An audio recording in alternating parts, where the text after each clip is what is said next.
This evening, first up, Venezuela says out, Ghana says not a chance. The government fires back over plans to survey its own waters for oil, making clear it will not be told what to do in its own backyard. Then a house fire, 2 homes destroyed, and then a grim discovery in the ashes. Suspected human remains found at Bee Hive Village on the east coast of Demerara. Tonight, police want answers. Plus, second chances through skills. A new training program gives young offenders a shot at a different future with tools, trade skills, and a path back into the society. Meanwhile, Ghana's progress on protecting women takes center stage at the United Nations. Minister Persaud tells the world about new laws, new shelters, and a new warning about violence online. And as the Middle East tensions rattle energy markets, India tells its citizens, don't panic by cooking gas, but with supplies under pressure. How long can that message hold? Those stories and more coming up. Stay with us.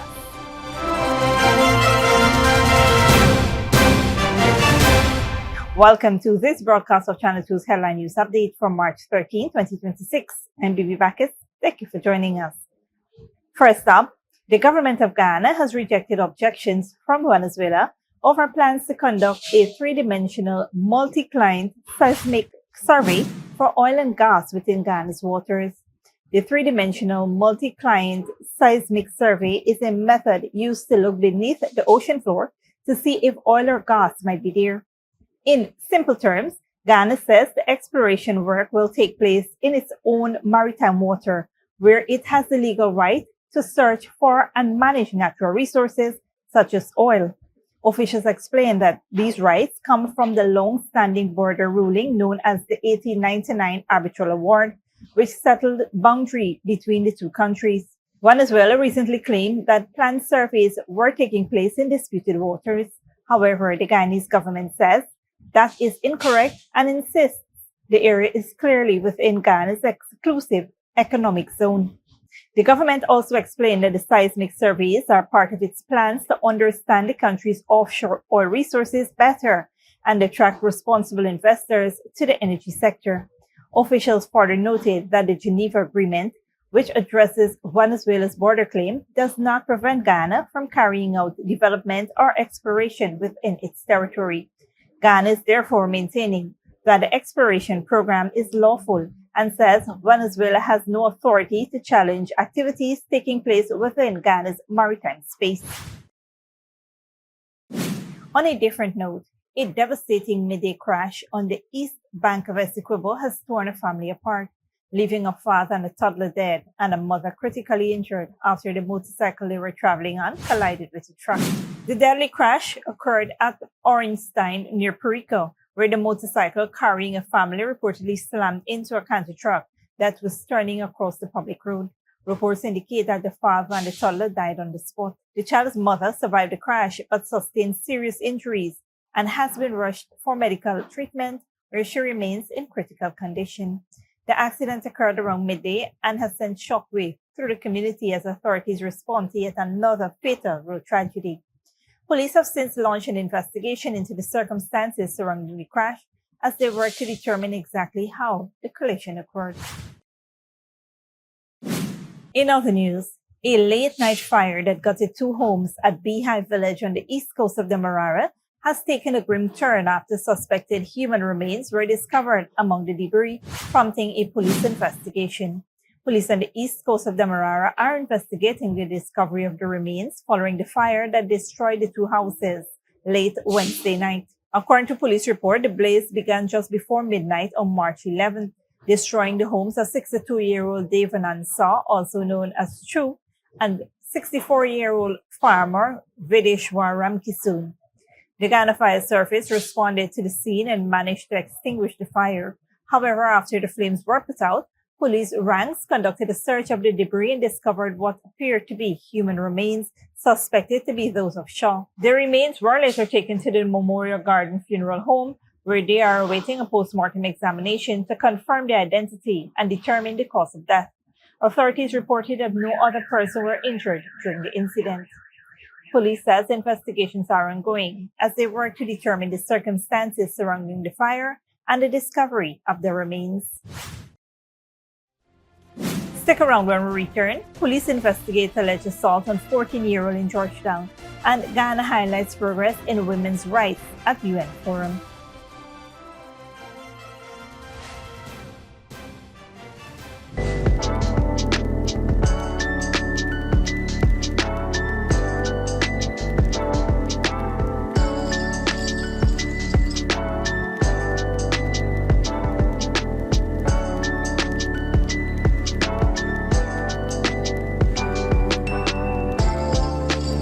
Good girl forget things.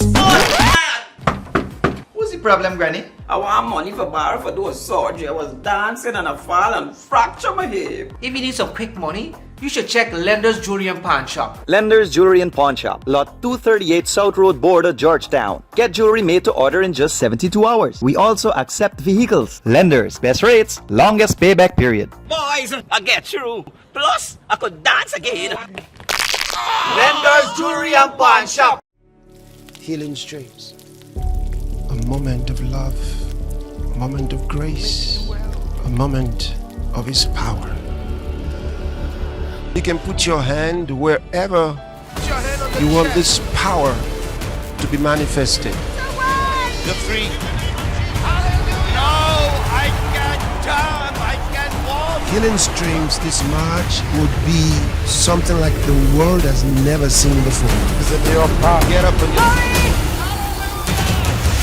get ready.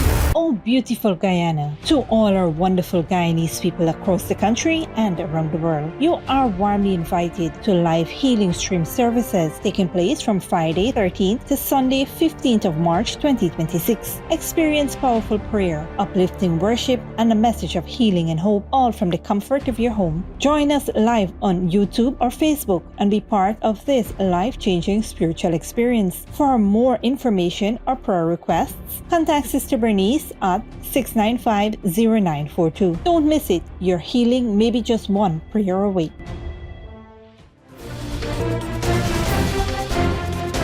Welcome back. A shocking attack has left a 14-year-old student hospitalized after he was allegedly assaulted by a group of 6 males in Georgetown on Thursday afternoon, prompting a police investigation and the arrest of one suspect. Police are probing the alleged assault on the 14-year-old student from Kitty, Georgetown, which reportedly occurred around 4 p.m.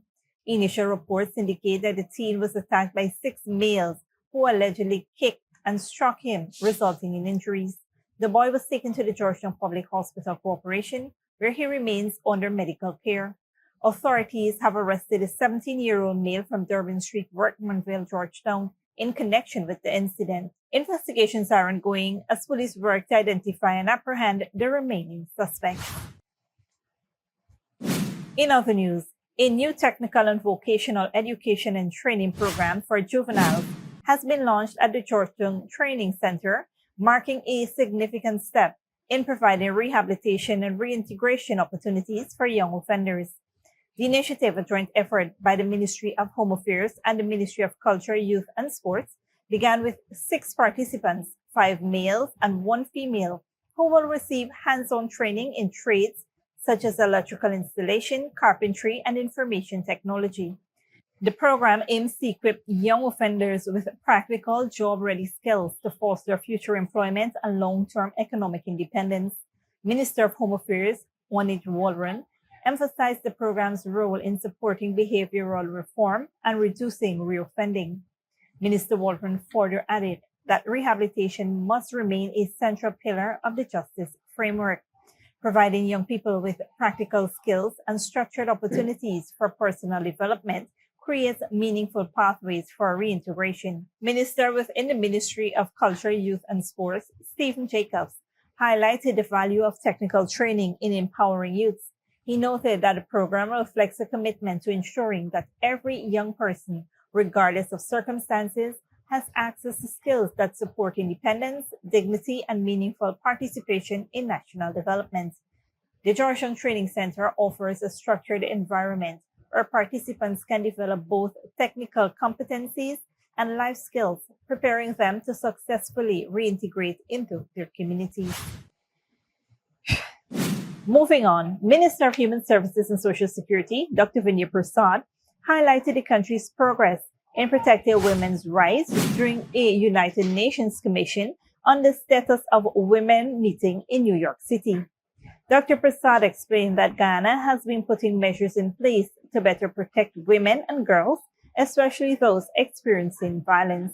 Access to justice is fundamental to achieve gender equality.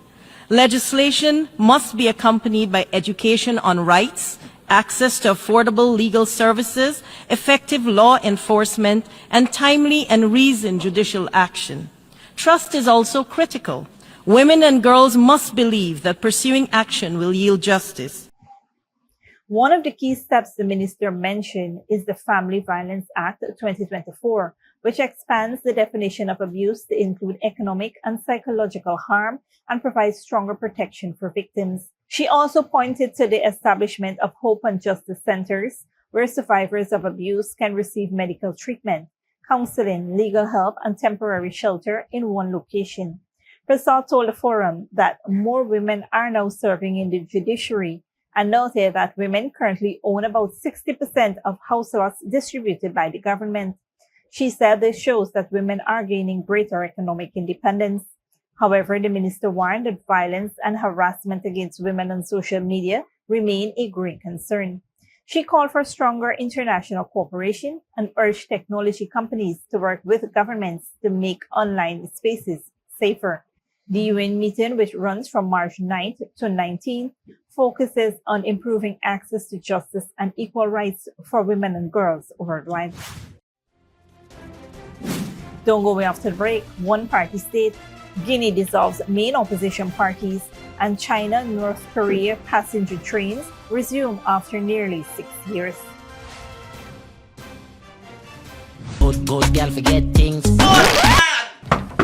What's the problem, Granny? I want money for borrow for those surgery. I was dancing and I fall and fracture my hip. If you need some quick money, you should check Lender's Jewelry and Pawn Shop. Lender's Jewelry and Pawn Shop, Lot 238 South Road Border, Georgetown. Get jewelry made to order in just 72 hours. We also accept vehicles. Lenders, best rates, longest payback period. Boys, I get through. Plus, I could dance again. Lender's Jewelry and Pawn Shop. Healing streams. A moment of love, a moment of grace, a moment of His power. You can put your hand wherever you want this power to be manifested. You're free.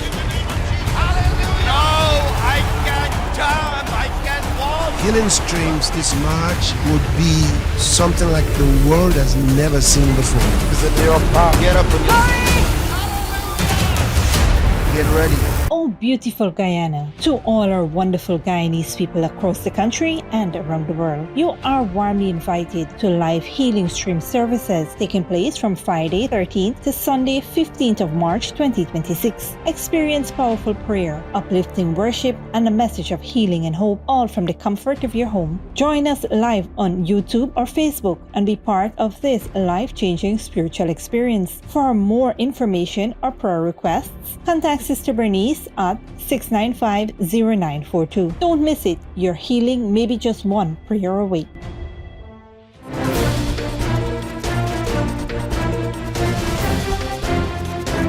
Welcome back. Now we take a look at what's happening in the region and around the world. Good evening, I'm Dominic Gittins. Tonight, the United Nations says Venezuela has made little progress on human rights despite a leadership change with dozens detained since January. India urged calm over cooking gas supplies. China and North Korea resume passenger rail links, and Guinea dissolves 40 political parties. We begin in Venezuela.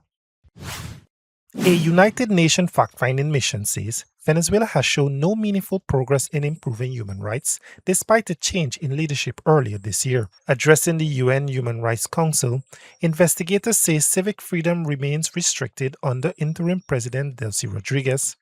The mission reported at least 87 detentions since January, including journalists and children. It also criticized a U.S. military operation that removed former President Nicolas Maduro, saying it violated international laws. India urges citizens not to panic by cooking gas, despite concern that the war involving Iran could disrupt energy supplies from the Middle East. Authorities say there is no shortage, but have introduced limits to protect household supplies. Al Jazeera's Rebecca Bunsen reports. Queues like this one are forming at cooking gas distributors across India as worries grow about supplies. Despite the Indian government's assurances that there's no need to panic, some residents say they're already finding it tough to fill up their liquefied petroleum gas or LPG cylinders. And unfortunately in India, where we work on cylinders, we don't have a pipeline, we are struggling. We've come here for the cylinder. We're hearing the supply of cylinders will get stopped. Most Indian households use LPG for cooking. Homes like this one use at least one cylinder a month. The government has increased the wait between ordering cylinders from 21 to 25 days to try to control supplies. But concerns are reportedly fueling black market sales. India depends on imports for about 60% of its LPG needs, and most of this comes from the Middle East. But with shipping through the Strait of Hormuz disrupted by the Iran conflict, the government has invoked emergency measures, giving priority to gas supplies for households over industry. As a result, this 70-year-old restaurant in Mumbai is one of many feeling the heat from the conflict. It hasn't received any LPG cylinders in a few days, and its gas has almost run out. The brothers who own the restaurant have cut their menu in half and turned to electric stoves, but they're costly to run. Of course, we are worried about the business. We are worried about it. So we have the 15 staff here. They are also dependent on us. India is ramping up domestic production of LPG and seeking alternative import sources. But with supplies under pressure as the Middle East war escalates, both households and businesses are braced for impact. Rebecca Bunsen, Al Jazeera, Mumbai. Passenger train services between China and North Korea are resuming after nearly 6 years, with routes suspended since Pyongyang sealed its border during the COVID-19 pandemic. Al Jazeera's Katrina Yu reports. For the first time since 2020, this train is carrying passengers from China to North Korea. Routes linking Beijing and the Chinese border city of Dandong to Pyongyang were suspended when North Korea closed its borders during the COVID-19 pandemic. Now the country is slowly reopening after years of isolation, drawing interest from some travelers. I'm curious about life in North Korea. If I had a chance to travel there, I would. A train makes it very convenient. The train will stop at several Chinese cities before entering North Korea. Travel is tightly controlled. For now, tickets are limited to government officials and business people. This is the first train to leave Beijing bound for Pyongyang in almost 6 years. The journey to the North Korean capital takes about 24 hours, and the older style locomotive and carriages stand out at a station now dominated by China's high-speed rail network.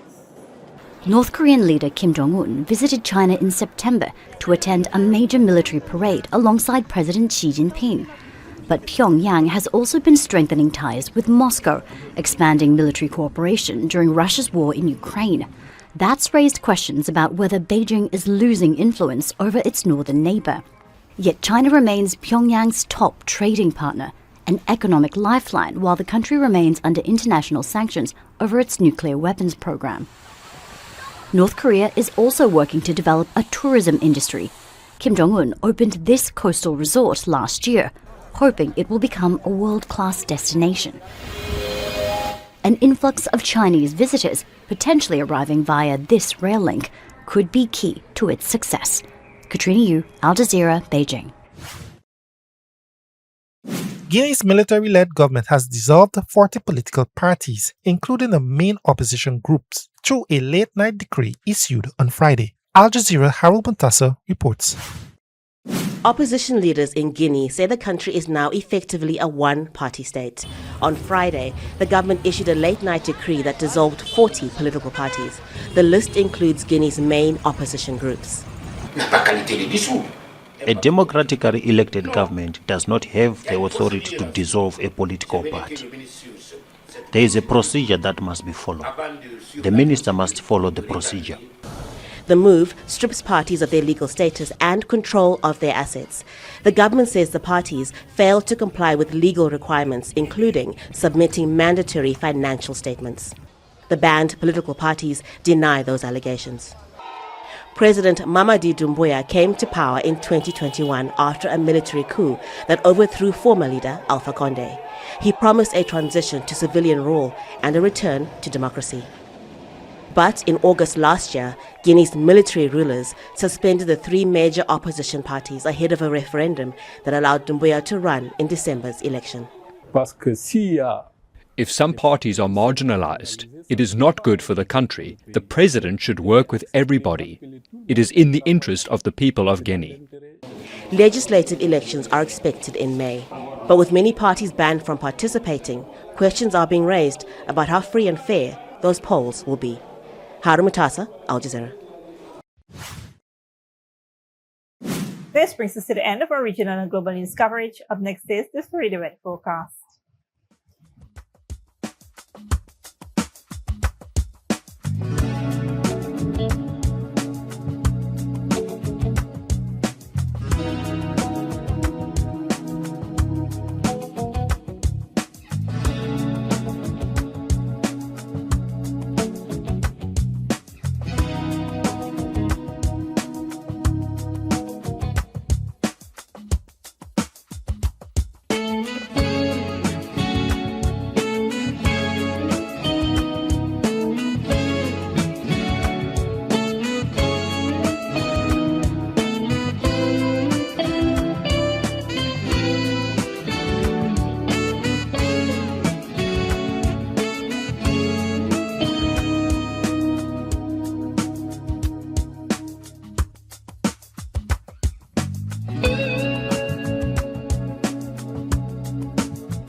And that's it to Weekly Headline News for this Friday evening.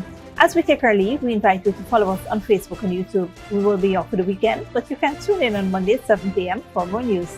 Until then, please take care of yourselves and each other and do have a wonderful weekend.